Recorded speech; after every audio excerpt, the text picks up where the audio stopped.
Hey, what's going on, Black people? How you doing? I'm Dr. Boyce Watkins from Your Black World and the Black Business School. I am doing this conversation from the Black Financial Channel.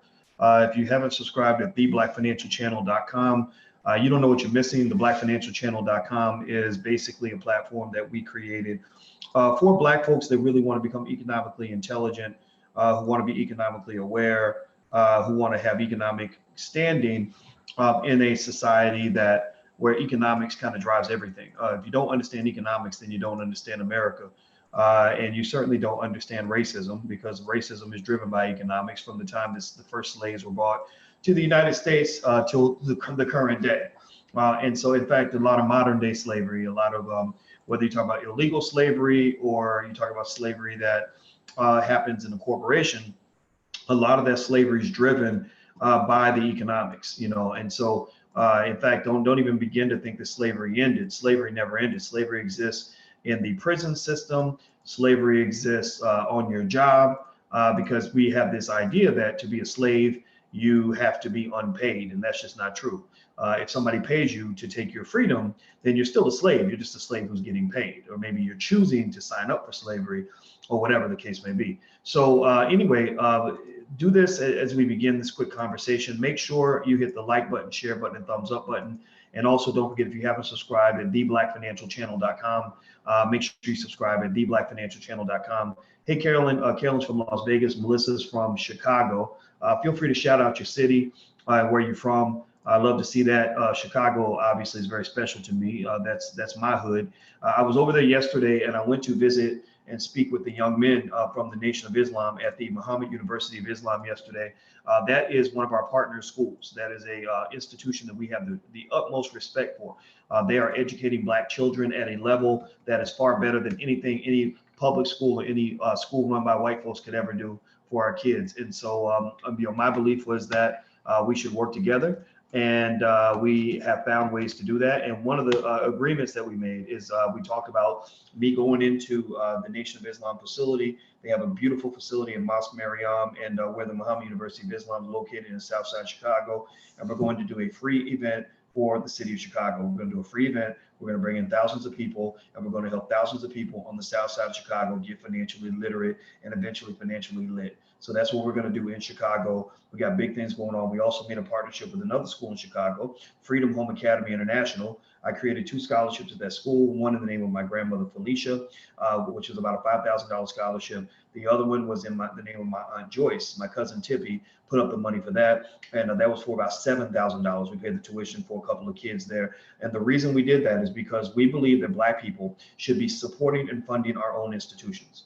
We believe that Black people should be the ones who are funding our institutions. Part of the reason our institutions die is because they don't have support. The reason they don't have support is because y'all waiting on Superman. The reason Black institutions can't survive is because Black people don't think Black people are supposed to fund things that are for Black people. Black people expect white people to fund things that are for Black people, and then you wonder why it's all messed up. Then you wonder why they're miseducating your kids. Then you wonder why you're not getting what you deserve. You're getting unfairly treated. You're going through all kinds of hell. Your kids are coming out, can't even read, and they're 18 years old. Well, it's because you're letting other people fund something that is critical to you, which is no different from letting somebody else cook your food. If your enemy's cooking your food, your enemy's gonna serve you poison, and ain't nothing you can do about it. So keep that in mind.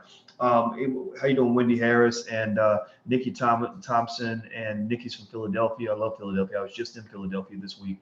We got big partnerships in Philadelphia as well. Kenny Gamble and I work together quite a bit. I just love to work with Black folks that I respect and admire, who are not scared to be Black. Black people who understand the severity of the problem, who understand the root and the core and the importance of the solution, who are not about nonsense, who are about building, who also have courage. And Kenny Gamble is a man of courage. Louis Farrakhan is a man of courage. And so that's why we partner with people like that. We don't partner with everybody. We partner with people that really understand what we need to do as a community to get ahead, not to catch up, not to get integrated, but to get ahead. I don't care about inclusion. I don't care about diversity. I don't care about integration. I care about getting ahead. Integration is the worst thing that ever happened to Black people, and it's watered you down and made you weak. Why would you want to integrate into an inferior and counterproductive system? I don't know. Go ask everybody else why they want to do it, because you're not going to hear that from me. Now, let me jump into this conversation. If you're on the Black Financial Channel, H-Town Clinic and Steve Williams and Salitha, please hit that thumbs up button. Please hit the thumbs up button. Make some comments. Let us know what you're thinking, and I'll respond to as many comments as I can. And also, we want people to come into these discussions. Now, here's what was on my brain today. Somebody brought this to my attention, and I thought I would kind of address this. Somebody asked me about Ebony Magazine. They said, what happened to Ebony Magazine? Why isn't Ebony Magazine taking off? Why isn't it doing as well as it used to? They're like, oh, I remember back in the day when Ebony was the stuff, and Ebony made millions of dollars, and Ebony was, and I know I've seen some of the people around from Ebony. They're part of the, some of them, when they were here, they were part of the Black Chicago elite, the Black folks that were well connected, wired in, kind of connected to the Obamas and stuff like that.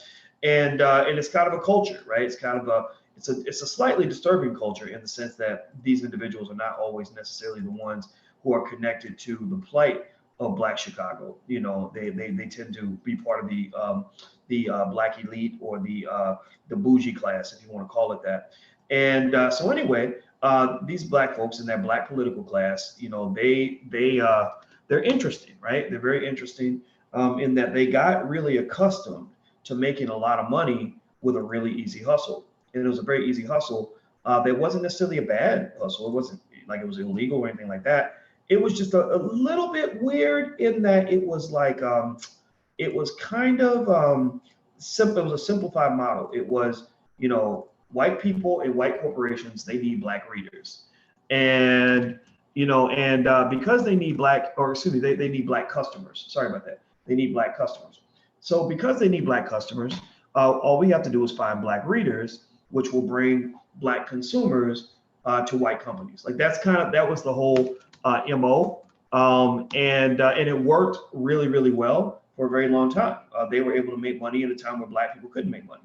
And so effectively, some would even say that, again, not even with the negative connotation, they would say that they were kind of selling the Black audience to white corporations, which, again, I don't think that was necessarily unethical. I mean, it is what it is. As long as you're not getting Black people to buy horrible things or things that are bad for them, then it's all right. It's not a terrible model. It is what it is. Now they did do that video called How to Sell to the Negro back in the 1950s, which was a little bit of a problem, because what they basically did was they talked about all the psychological tricks you could use to use Black people's low self-esteem against them to convince them to want to buy, fancy white products and give away all their money. So that sort of contributed to the culture of excessive consumerism in the Black community. And then they started doing things like bragging about Black Enterprise kind of does this too, and I wish they wouldn't do this. They brag about Black spending power. Every year they talk about Black spending power. And in a way, what's really going on here is they're really kind of saying to white people, like, look at all this money that we're spending. Look at how much money we're giving away. We're giving away free money, y'all. Like, y'all need to show respect because we're giving away free money. That's not such a good thing, right? Because it's almost like taking your daughter and putting your daughter out front and saying, my daughter's giving away free sex. Look at all the free sex you can get. You should come to my house because my daughter, she'll give it up all day, right? And that's not how a father treats his daughter, right? A father protects his daughter. Daughter says, a father says, yeah, my daughter is pretty. I know you looking at her. I know that you like to get close to her, but you got to come to me first. And you're going to have to make sure that you show respect to this young lady and that she is in a situation that is going to benefit her as much as it benefits you. And I think that for the Black community, I think that if we had approached our economic strength in that way, then that would have been better for us as opposed to the way we approach it, which is we don't approach it from a position of self-esteem and strength. We approach it from a position of low self-esteem and the need for validation and acceptance. So if you imagine a young girl with the low self-esteem who has an extreme need for validation and acceptance, then what is she going to do? She's going to give away what she's got to get what she needs, right? She gives away what she's got so that the boys will like her. So she'll be popular with the boys, right? Well, Black people are very popular with the white corporations. We're very popular with the boys because we are, to some extent, some would say, the economic whores of America. We brag about Black spending power, and there's no such thing as Black spending power. That's an oxymoron. That's like a hooker claiming that, talking about the power of sex. If you're a hooker, your sex doesn't necessarily empower you unless you really want to do that. Like, if that makes you happy, that's fine.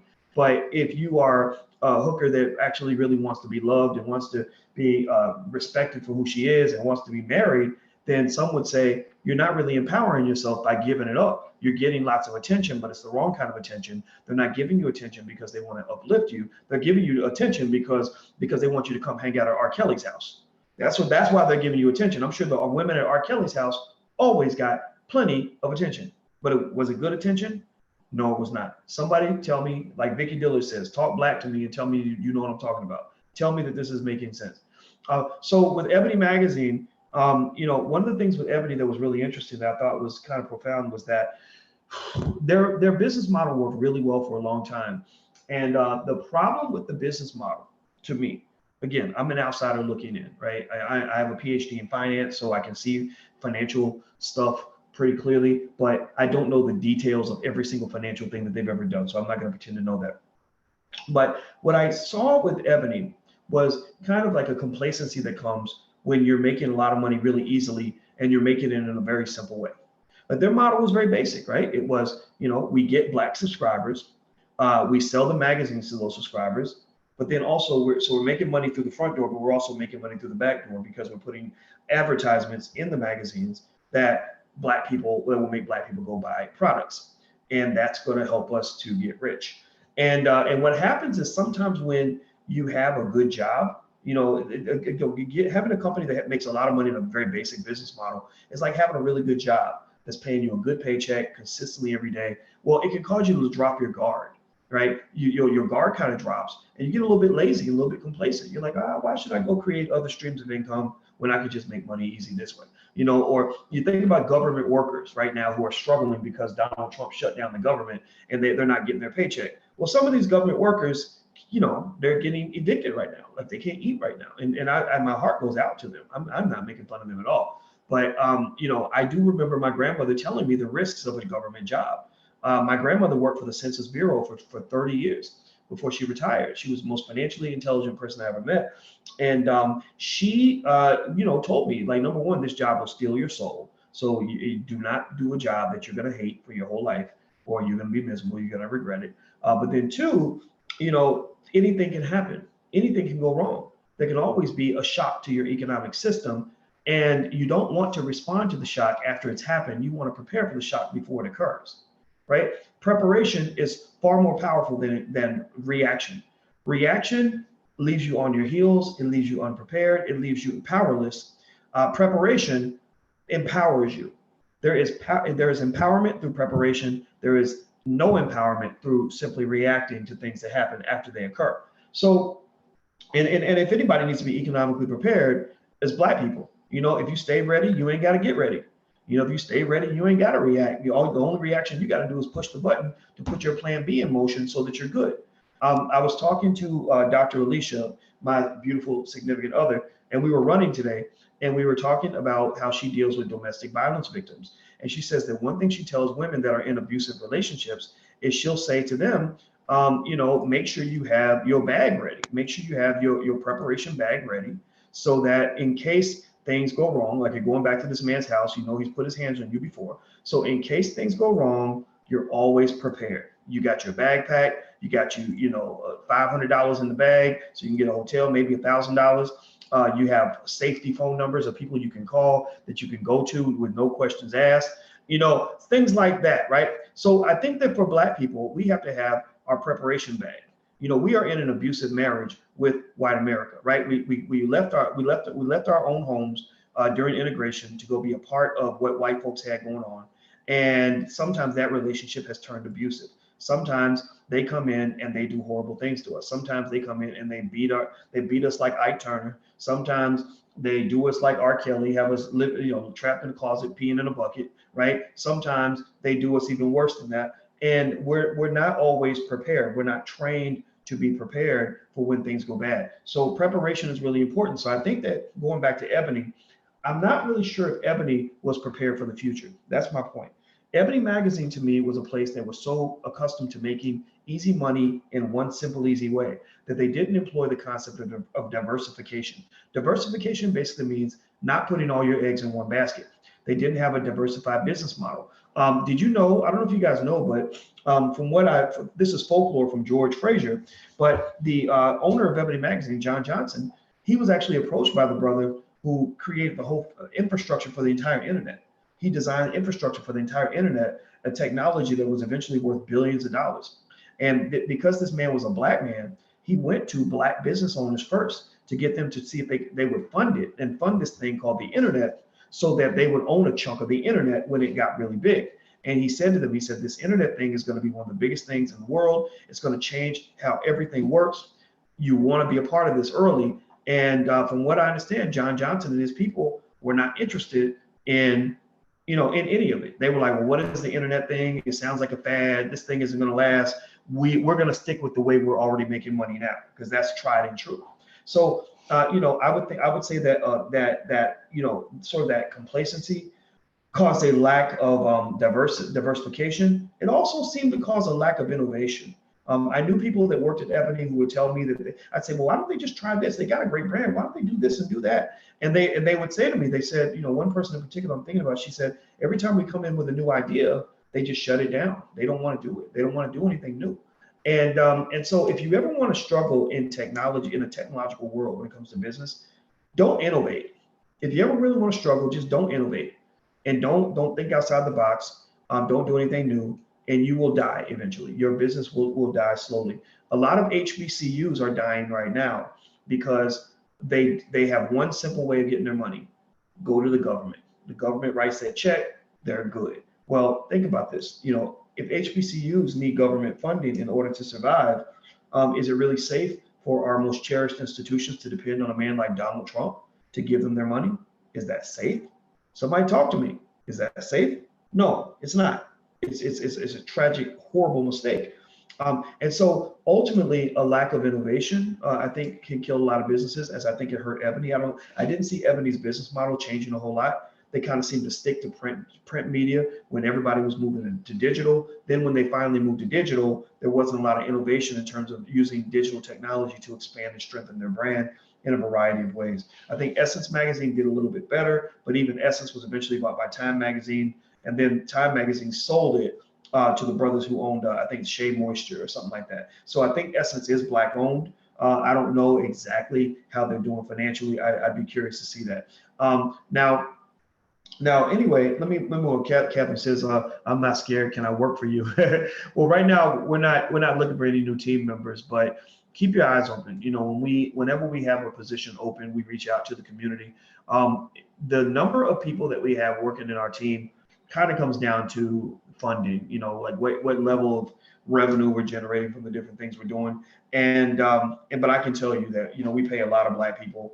And we put a lot of food in black people's mouths, and we do a lot of things for the black community. We've given away money, but we've also hired people, things like that. And we do everything that we possibly can.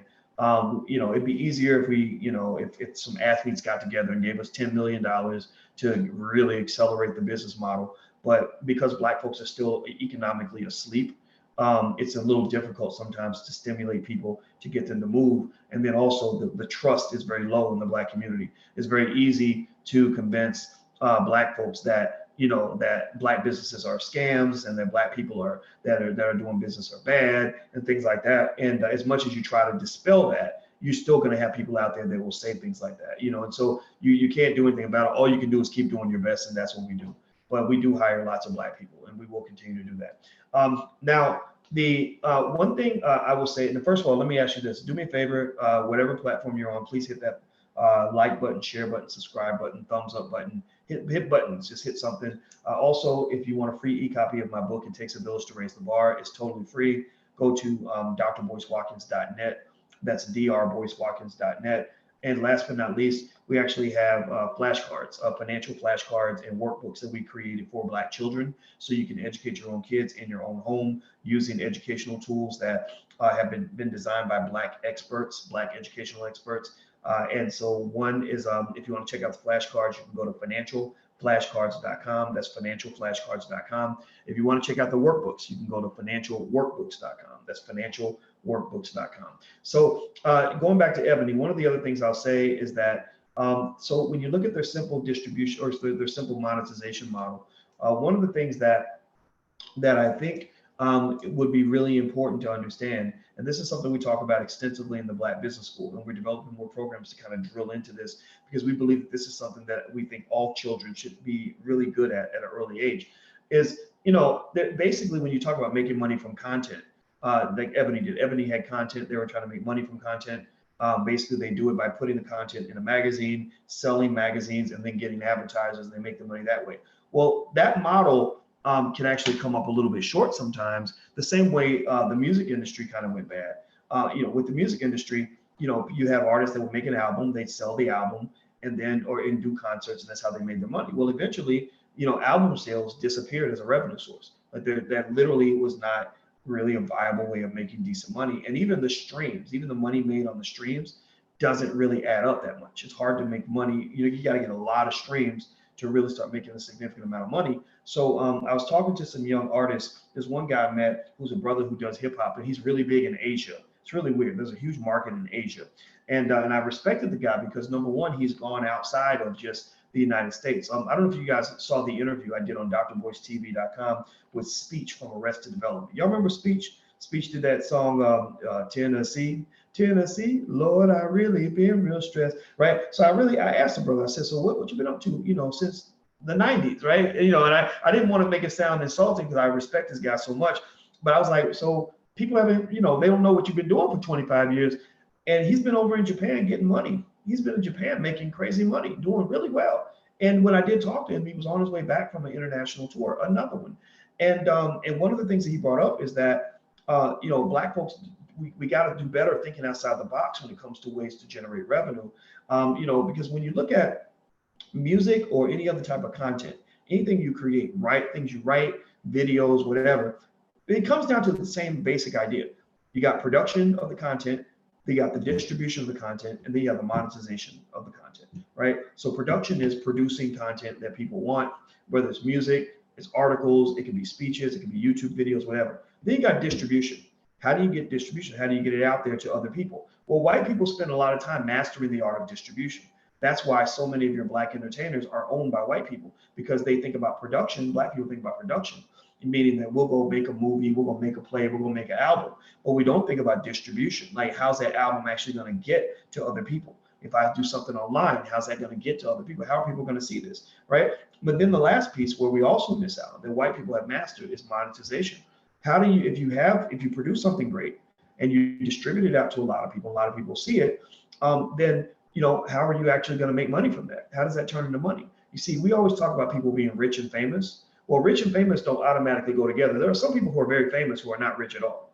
And so the idea that being famous will automatically make you rich is a false idea, right? And there are a lot of rich people. Sometimes the richest people are not famous at all, right? So understanding how when fame and fortune kind of go together is about understanding business models and how the monetization process works. And so if you think about monetization, it's almost like thinking about a field of corn or a cornfield. Just imagine a plot of land that you can actually grow food on that plot of land. Well, you can grow all different kinds of food. You can grow tomatoes, you can grow corn, you can grow, asparagus, whatever the hell you want to grow, right? What food you choose to grow on that farm is going to depend on where the best market is, what the growth conditions look like, etc. Maybe you grow different types of food on the farm so you can be diversified. So ultimately, at the end of the day, having production and even having distribution, meaning creating fame is manufactured. Fame is not something that just happens. Somebody must create fame. Like somebody created Beyonce. Somebody created that as a brand in your mind. They created Beyonce the same way they created Mickey Mouse or Kellogg's cornflakes, right? So fame and fortune is like having a plot of land. Fame is like having a plot of land, but monetization is like growing something on that land, creating something on that land, using that land as a means of production, or somehow getting something, resources from the thing that you've built, the thing that you own. And so ultimately, I think that the reason, magazines like Ebony, the reason brands like Ebony struggle is because Black people are super conservative and we don't really embrace innovation the way other people do. We don't embrace risk taking. If I was Ebony and I had this big, powerful brand that was out there and able to conquer the world, I would consider doing something like this. I would get a bunch of millennials in my office and have them come up with crazy ideas on different ways we can we could monetize the Ebony brand in effective ways. Like that might be one strategy you could take. I'm gonna tell you, I went to Philadelphia last week and I sat down with a group of millennial brothers, young brothers. One was a rapper, one was a filmmaker, one was a photographer, and one was a fashion stylist. And these guys were all good. I mean, all of them had their swag, all of them had their competence, all of them owned their own businesses, and I was so proud of these guys. And I felt like I was sitting in the middle of a financial factory. I literally felt like I was sitting in the middle of millions of dollars because I said, you guys have no idea how much wealth you're sitting on just from your talent alone. All you got to do is learn the right business model to allow the water to flow in the right direction. You need to irrigate your scenario so that you're able to actually turn this and convert all this talent, all this energy, all this creativity, all this free time into money.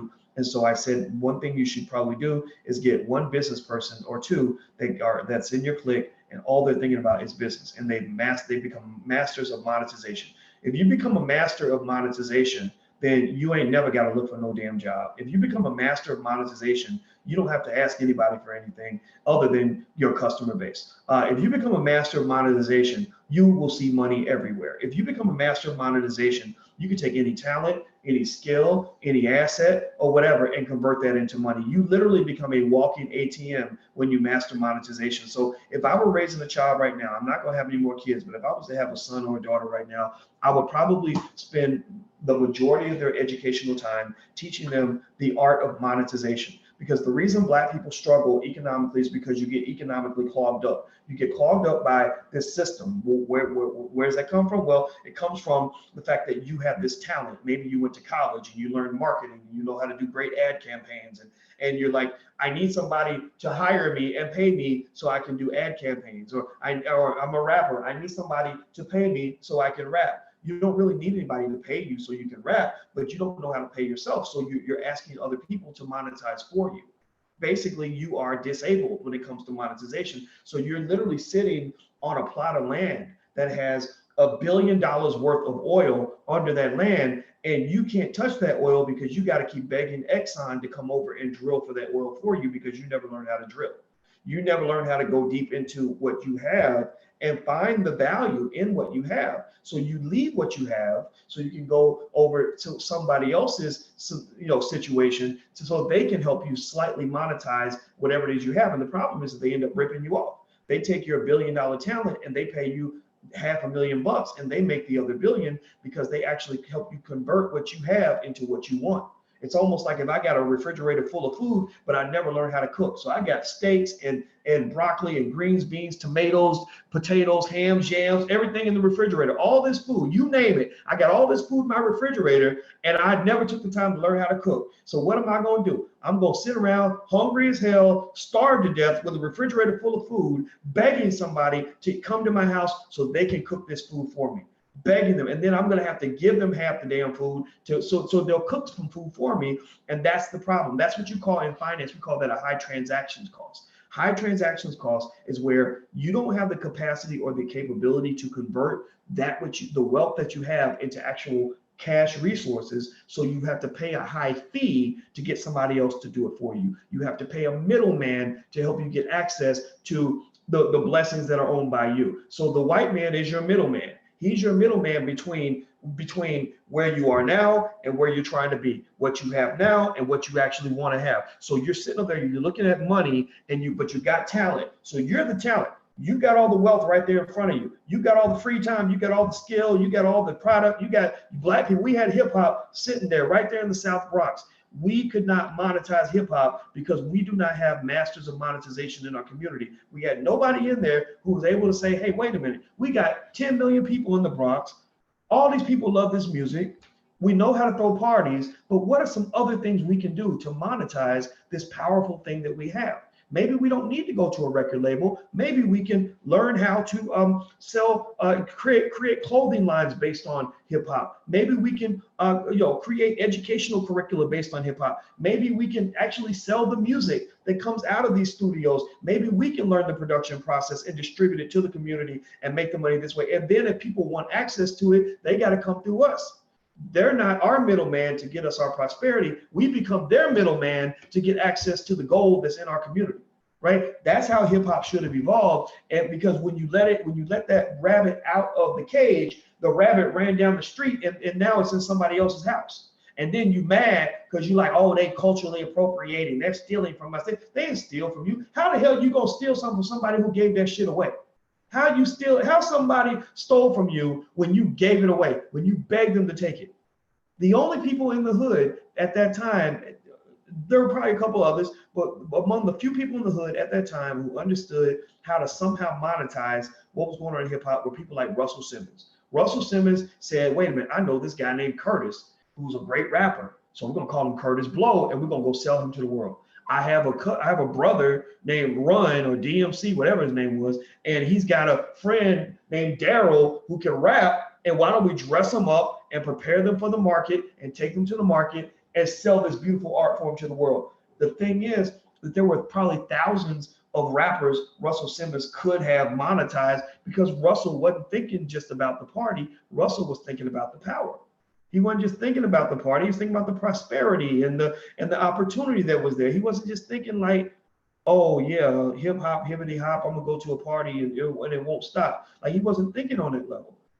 So for Black people, I think that one of the reasons that we struggle economically, and there are studies that actually show this, that actually Black wealth has actually dropped. One of the reasons we struggle is because we do not have any masters of monetization in our community. We only have masters of job applications. Like we master the art of filling out a job application. We master the art of getting money from the government.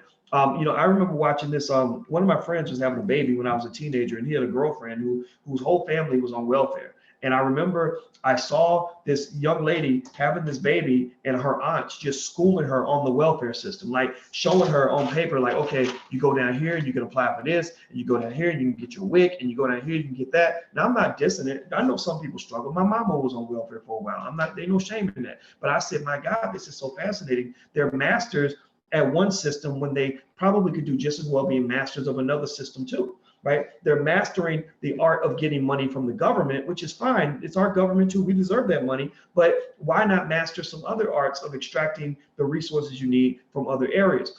There's a study here. This article is called, the website is thebalance.com.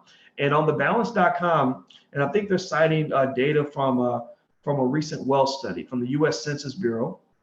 And they said that between 1983 and 2013, that's a 30-year period, this is when we were supposed to be progressing. They said white households saw their wealth increase by 14%, but during the same period, Black household wealth declined by 75%. Declined by 75%. So when white folks is going up, you're going down. When everybody's moving forward, you're going backwards. Part of the reason that you're not moving forward is because when you were moving forward, you weren't moving on your own momentum. You were moving forward on someone else's momentum. You were moving forward because white people had a temporary period of consciousness where they decided to maybe implement some affirmative action programs and to do some things that made things a little easier for you. So you thought you were moving forward, but you weren't moving forward under your own power, right? And so in a way, it's like if I'm going down the road and somebody's pulling me in a wagon and I'm going 5 miles an hour, then 10 miles an hour, and then I'm just moving. I'm just going down. I'm flying down the street, and I really think I'm moving, and then suddenly they detach my wagon, and next thing you know, I'm not moving at all.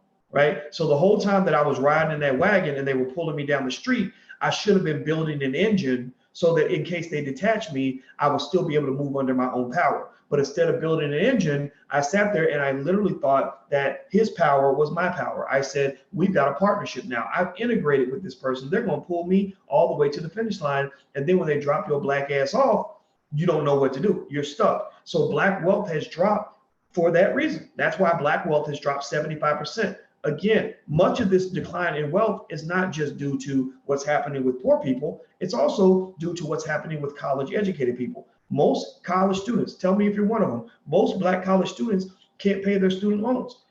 Half of them have defaulted, which means that bad credit and everything else, many of them are going to die in debt. And I hate saying it. I'm not dissing you. I'm just telling you what it is so you can fix it. But the other half that are paying their debt are barely getting by. They're barely able to pay that shit. Right. And many of them won't finish paying that debt until they'll pay for 30 years and then still won't be done. So what I'm trying to simply say to you is that at the end of the day, I think it's very important to rethink the whole process.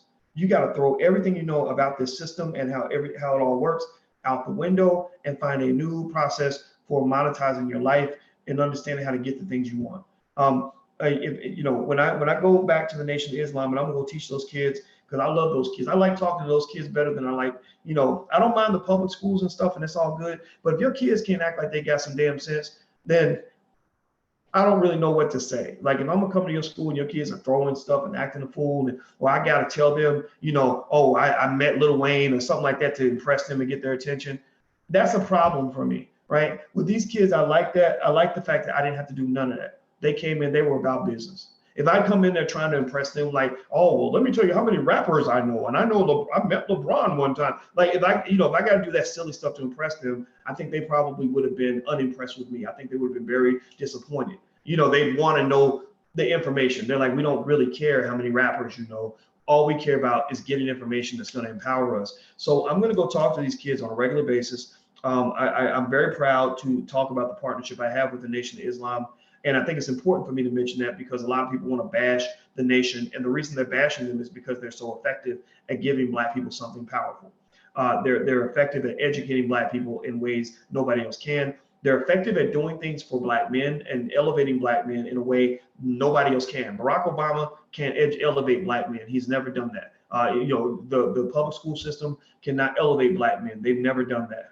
The Nation of Islam could take a Black man who just got out of prison, who's hooked on crack, and make him into one of the most decent, respectable, and intelligent human beings you've ever met. That should be mass produced. That should be financially supported. We should want that.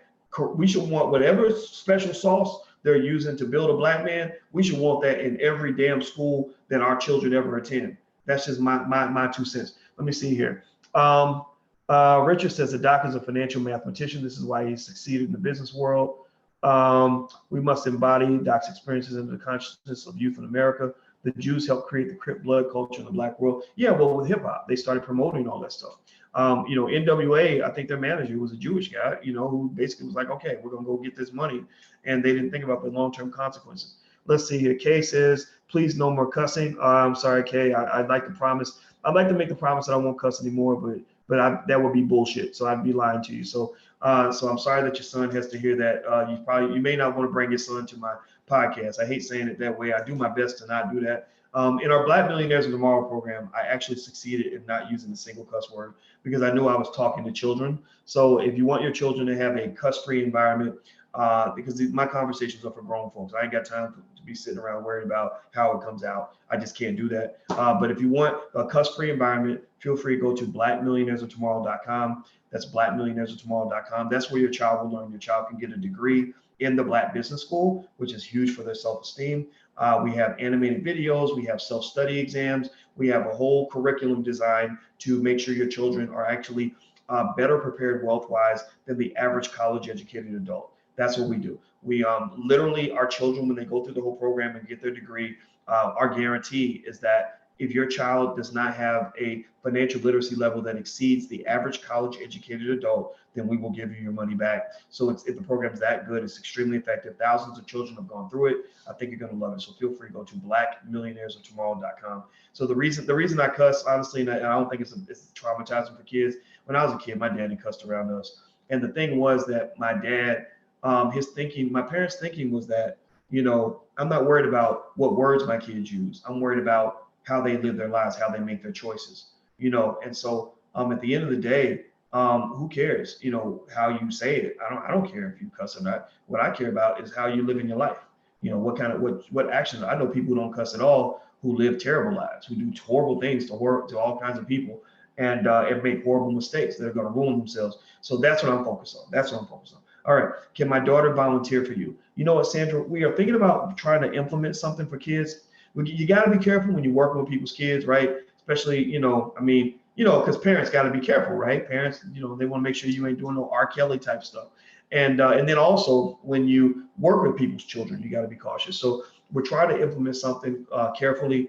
But I know some of the young brothers at the Nation of Islam wanted to intern with us as well. So we were thinking about trying to implement something for children nationwide, because one of the biggest things we really want to do is we want to make sure this knowledge gets to the kids. Like we want to make sure the kids get access to everything that they need. Now, The thing is, again, in the Black Business School, a lot of the stuff that we have is extremely effective. It's taught by college professors and attorneys and PhDs and just people that know a lot of stuff. And the thing is, it's not totally free all the time. Some of it is free though. A lot of it is free, but everything can't be free. And what we ask people is we say, take the amount of money that you spend on fast food or that you spend going out to eat. And if you're willing to invest the amount that you spend going out to eat on allowing us to help educate you, we will give you something that is better than a college education. Universities are going to charge you $50,000, $60,000 a year. We have those same professors, except they're all Black. And we charge people maybe $3, $4 a day for a lot of our programs. So we need that in order to pay the professors. We need that in order to pay for the infrastructure, to pay for the marketing, to pay for the travel, to pay to go rent venues, to pay to go do all kinds of stuff. So at the end of the day, we have to have things that that are paid for. That things have to be. It's like any business, Nike, Adidas, any corporation has to have a price with their product. But a lot of our things don't have a price. But what we're asking for people to do is we're just basically saying, whatever amount of money you spend with white businesses, if you spend 1/10 of that with us, then we will give you 10 times more value. And your money is also going right back into the community. So that's really important for you to understand how we operate. We're very proud of what we built. We have almost 70,000 students, and we have lots of testimonials. So if you have gone through the programs and they've helped you and helped your kids, what we're asking you to do as well is say it loud. Let everybody know, let people know that this has changed your life. Let people know what this experience has done for you, so that other people will see this and maybe they'll realize, okay, instead of trying the old method, I'm going to try the new method. Because I used to try the old method. I've tried applying for jobs. I've tried working for the man. I've tried trying to fit in. I've tried being white. I've tried, the expensive college education, all that stuff. None of those things gave me what I wanted. What gave me what I wanted was when I went on my own path and my own trajectory. And that's what I'm pretty much laying out here for you. So if you don't have anything to invest right now in your education, feel free, just go get my book for free. The book doesn't cost anything. Go to drboycewatkins.net. You can get a free e-copy of my book. It Takes a Village to Raise the Bar. It's been read by over 100,000 people. It's very, very good. I think you would like it. drboycewatkins.net. Let's see here. They can provide them with a free lunch. I don't know what that question means.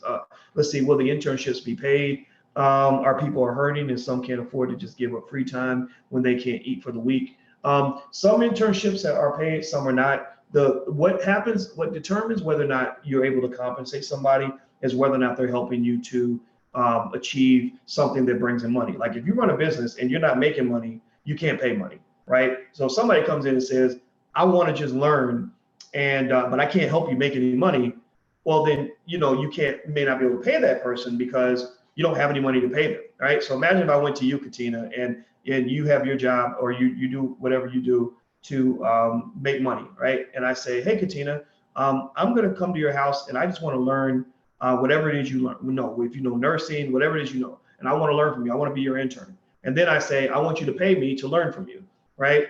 And you say, well, how am I supposed to pay you? I would say, oh, yeah. Well, just you should be able to pay me. I see you got a nice car and a nice house, so you should be able to give me something. I mean, after all, I'm giving you my time, right? You would probably be like, well, yeah, but actually, maybe you should be paying me because I'm actually teaching you, right? And so, one of the things that I learned early is that, when I wanted to learn, I paid probably about $300,000 to learn everything that I learned. $300,000.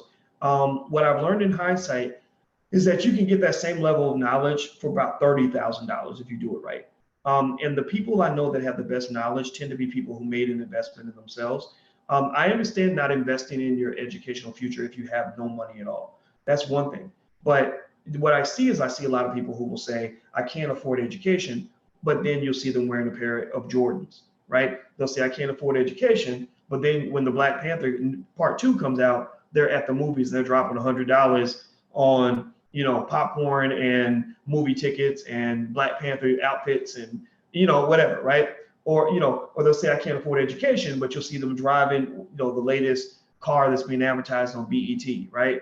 And so the point I would make to people is to kind of process this. Like the reason that you do these things that are somewhat contradictory is because our thinking, our spending is typically unconscious spending. Unconscious spending causes you to do things where you look back and you're like, Why would I do that? That doesn't make sense. That's not consistent with my values, right? And it also connects to a concept that I've explained to you guys called economic maturity. Economic maturity is explained like this. Think about a child. If you give a child $10, what's the child going to do? Is the child's probably going to say, you say, what are you going to use your $10 for?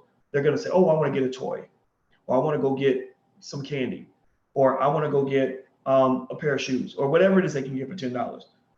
They're not sitting there thinking like, oh, well, I got to pay the light bill, I got to go pay the utility bill, I got to go pay for my kid, for the tutoring program for my siblings, right? They're not thinking on that level, right? Because they assume that all that stuff is taken care of by the adults, that somebody else will take care of all that so they can use their money for fun. Well, some people keep that mindset into adulthood. They will get their money, spend most of their money on fun and things that make them feel good. But when it comes to the things that they need, they will claim that they're broke, like whether it's education or whether it's like even child support. I've seen brothers do that with child support, where they will go and spend all kinds of money taking out some pretty girl, that they just met. You know what I'm talking about? Like they trying to go get some from some new girl that they just met. They'll spend top dollar trying to impress that girl. But then when you say, by the way, your child support's due, your kids that you've already made need that money, they'll be like, oh, I can't afford it. Child support's too hard. I'm not seeing guys cry over child support. But you're crying while you're wearing a $150 leather jacket, or you're crying in your sports car that you drove so you can impress your next baby's mama, right? So I think that at the end of the day, we have to have a balance in terms of sort of thinking about what it means to be economically mature. Freedom is not for everybody. Freedom is for grown folks. Freedom is for people that are mature enough to understand that freedom isn't just something that somebody gives you. Freedom isn't just something that you ask for. Freedom is something where you're required to be mature enough to defend that. If you can't defend the freedom, then you're not going to have it. Okay, so let's see here. Last question. Doc, can you have a presence in the South where our brothers have been miseducated? I already have a presence in the South, Jimmy. There are people that watch from all over the world. I can say that from a personal standpoint, when I get up and I go down and I decide where I want to go speak and stuff like that, it's a little tougher speaking in the South because I think that my ideas could probably seem a little radical because the brainwashing is so deep in the South. The place I love to go speak the most in the U.S. are places like Brooklyn. Brooklyn is like a place where you've got these Black people that are so intelligent. Like it's so ironic. To me, it connects to the fact that even if you look at the transition of hip hop, the people in New York never really embraced the real ratchet, ignorant hip hop because they were trained to be cerebral and to respect and appreciate the art form from the very beginning. So when they saw gangster rap come along, they didn't buy into that. When they saw women being called bitches and hoes, they didn't buy into that. When they saw the pimp culture being promoted, which is what you ultimately saw in the R. Kelly documentary, all that was pimp culture. All he was doing is being a pimp. That was being promoted in the music, right? The New Yorkers didn't really buy that as much. So that reflects itself. Like when you go speaking of Brooklyn, it's like the house is always packed. People are ready to pay. If there's a ticket price, they'll pay as much to see a scholar as they will to see a hip hop artist. You go to a place like, even my hometown of Louisville, Kentucky, I came in the same day as Trey Songz or something like that. It was like I wasn't even there. Like people will go drop $100 to go see, Lil Uzi Vert or some rapper, but they won't spend $10 to go see somebody that will give them knowledge. That's just brainwashing. That's just the same way an obese person will spend more money on a candy bar than he would ever spend going to the gym. He won't spend money on a gym membership. He'll spend $10 a day on candy bars, but won't spend $10 a month on the gym membership because what does a fat guy need with a gym membership? So you have a lot of people that are psychologically obese. New Yorkers are not psychologically obese. Brooklyn people are psychologically fit. Like they're just ready. Like they just get it. Like I go in there, I ain't got to explain nothing. I ain't got to sugarcoat it. I can lay it down. They're ready. They understand. It's beautiful. I love it. Same thing with the Nation of Islam and places like that. It's just a type of discipline. They have the discipline to understand what is required to be free, right? They're just like, we're ready. Tell us what to do. Let's get it. Let's make it happen. Brooklyn, Oakland, Philadelphia, what's some other, Chicago. It's just like something about there's a difference in the mentality and the hustlenomics that takes place in those cities that differs from what I might see in like, I don't know, Mobile, Alabama, or something like that. It's just a different mindset. It's no disrespect though. I mean, I'm not dissing the smart people that live in those places, but but I mean, it just takes a lot of work. Whether they're black, it's not fun going to places where other black people are scared of you because you're educating black people, or because you're too knowledgeable and you're not afraid to share the knowledge. Like, it's like, I ain't got time for that nonsense. Even London's got to step up on all of y'all. I'm telling you, when I went to London, Black London was so on fire. You have no idea. They all came out. I mean, it was beautiful. I loved London, and I fell in love with that place when I was there. So it's kind of like, I'm not really good at sort of working with people that just can't see the value in it. Like, if you don't understand it, it's one thing. Like, because it's like, okay, well, come on, let me help you. Let me educate you on some stuff. And if you want to get better, I can help you with that. But if you're like resistant, like if you're stubbornly ignorant, like not only do you not know anything, but you are determined to defend your right to be ignorant, then I'm not going to fight you. I'm not that guy. So anyway, what's going on, Alicia and Rob, and I see Katina says you're hitting on some good points.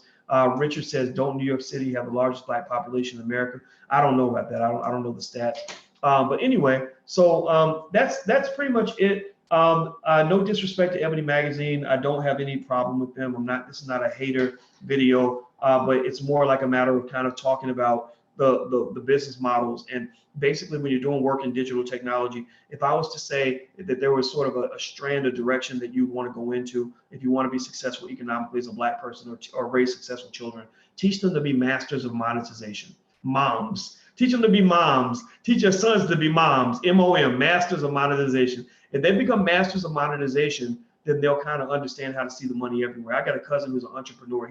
His company just got about $3 million in funding. And let me tell you what, when we were talking about money, it was a really interesting conversation with my family. Our family, we get together every week and we talk about business. That every family should have a family business meeting. Every family should have a family business. And we get together and we were talking, and about 3 or 4 of us were still on the plantation. 2 or 3 of us had become entrepreneurs, right? So we're all just kind of talking.